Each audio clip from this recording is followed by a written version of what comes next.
Dear friends, welcome back to the channel English with RK Jungle. Our aim is learn English speaking through tenses.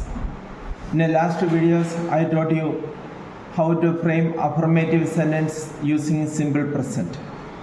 Today I am going to tell you the methods how to frame negative sentences in a simple present.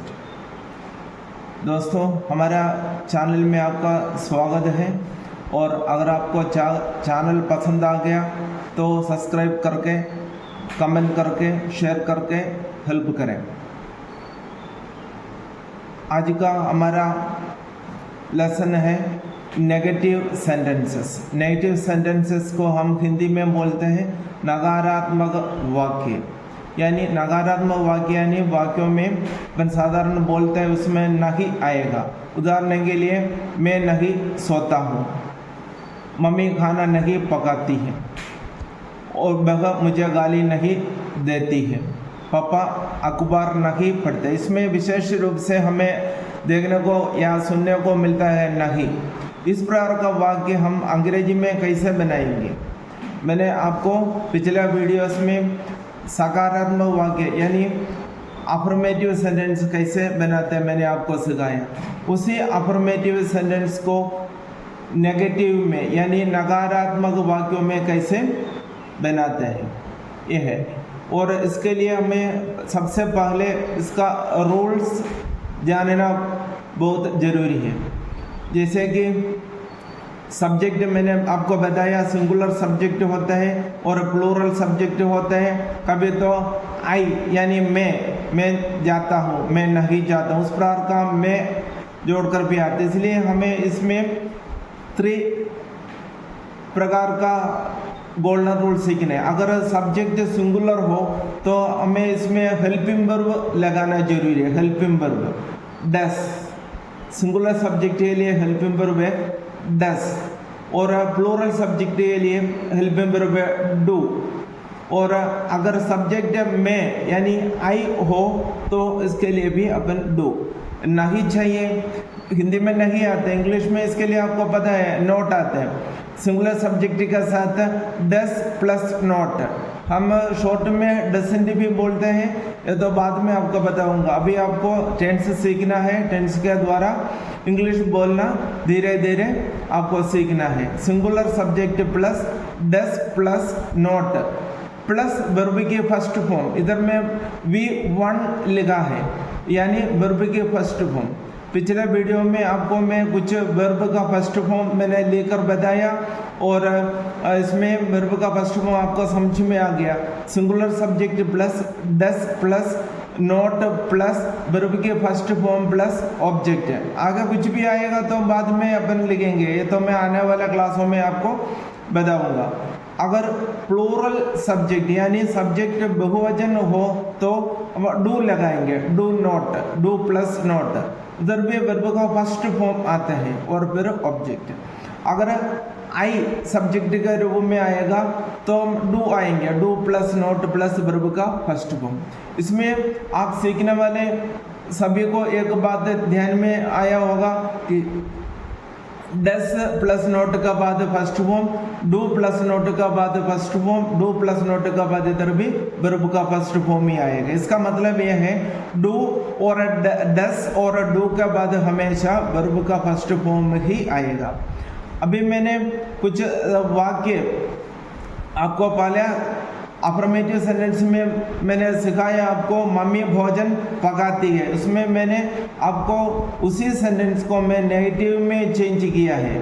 यानी आपको पता चलेगा सकारात्मक वाक्य यानी affirmative sentence को negative में करने का समय क्या चेंजेस आते हैं। इसमें आता है नहीं आते हैं, मम्मी भोजन नहीं पकाती है।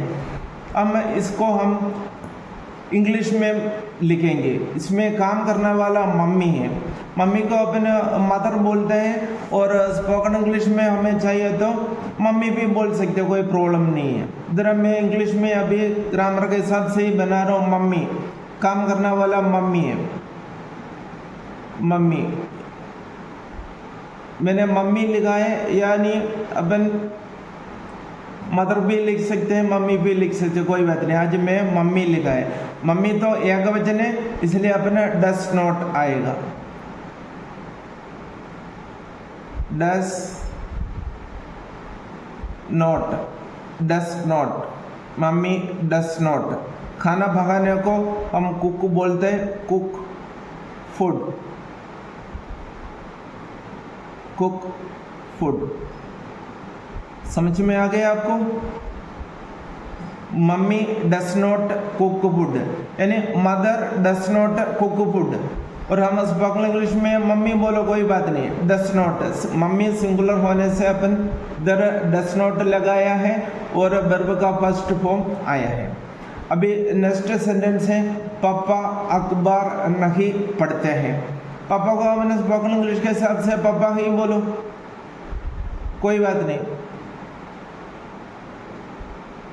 पापा एक वचन है, बहुवचन है? पापा आपको पता है, पापा तो एक वचन होते हैं, एक वचन हो तो डस नॉट, पापा डस नॉट। देखो पापा डस, DOES, डस नॉट, पापा डस नॉट क्या नहीं करते हैं? पढ़ते हैं। पढ़ना को रीड, पापा does not read the newspaper, क्योंकि एक पर्टिकुलर न्यूज़पेपर होगा इसलिए इधर द लगाया, द न्यूज़पेपर, न्यूज़पेपर, PAPER, पापा does not read the newspaper. आगे है ना समझ में? अभी नेक्स्ट, सुमन गृह कार्य नहीं करते हैं। सुमन किसी व्यक्ति का नाम है, सुमन डस नॉट डू होमवर्क। सुमन एक वचन है इसलिए मैंने डस बोला, SUMAN। सुमन सिंगुलर है, सिंगुलर हो तो आपको पता है डस प्लस नॉट आएगा। सुमन डस नॉट, डस नॉट। करने को हम डू बोलते हैं। सुमन डस नॉट डू यानी करना, वर्ब का फर्स्ट फॉर्म है। Does not do homework, homework. बहुत ध्यान से सुना, इंग्लिश बोलने का सबसे आसान तरीका है।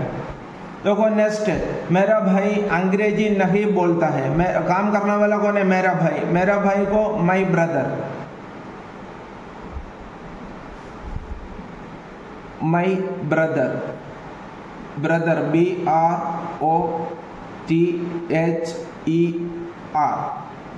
My brother. एक वचन तो है, आपको पता चल गया। एक वचन हो तो हमें डस नॉट आना चाहिए, डस DOES, does plus not, does not, does not speak. बोलने का स्पीक बोलते हैं, speak, SPEAK। Does not speak क्या? अंग्रेजी, इंग्लिश। एक भाषा का नाम लिखने का समय पहला अक्षर कैपिटल लिखना भूलना नहीं।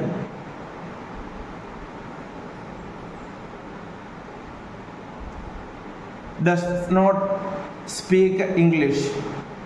दूसरा भाषा होता है डस नॉट स्पीक हिंदी, उस पर अपन लिख सकते हैं, सेंटेंस बना सकते हैं। और नेक्स्ट है, हम अंग्रेजी नहीं लिखते हैं। हमको हम क्या बोलते हैं? मैंने आपको बताया, हमको हम वी बोलते हैं, वी यानी एक से ज़्यादा लोग हैं, हम यानी बहुवचन है, प्लूरल है। वी बहुवचन का साथ do plus not, we do not, do plus not, we do not. We do not क्या नहीं करता है? नहीं लिखते हैं। वी डू नॉट राइट, हम नहीं लिखते हैं। कोई पूछता है क्या है, क्या नहीं लिखता है, तो अंग्रेजी यानी English, we do not right English, यानी हम अंग्रेजी नहीं लिखता है, राइट इंग्लिश। भी मैं एक और अभी आपको लेकर बताऊंगा। मैं भोजन नहीं पकाती हूँ। मैं के लिए हमने पहले मैंने बताया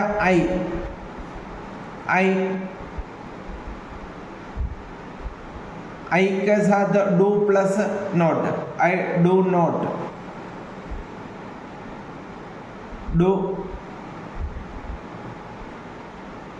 आई डू नॉट, पकाना को बोलते हैं cook, I do not cook, या भोजन, I do not cook food. इस प्रकार का अनेक सेंटेंस आप बनाकर सीखिए, बहुत आसानी से आप टेंस भी सीखेंगे, इंग्लिश बोलना भी सीखेंगे। आज मैं इसमें 3 वाक्य ऐसे दिए हैं आपको एक्सरसाइज के लिए, आप यह करके देखिए और कमेंट में मुझे बताइए। और एक बार आपसे निवेदन है कि अगर आपको इस लेसन पसंद आ गया तो चैनल को सब्सक्राइब करें, लाइक करें, कमेंट करें और आपका दोस्तों को शेयर करें।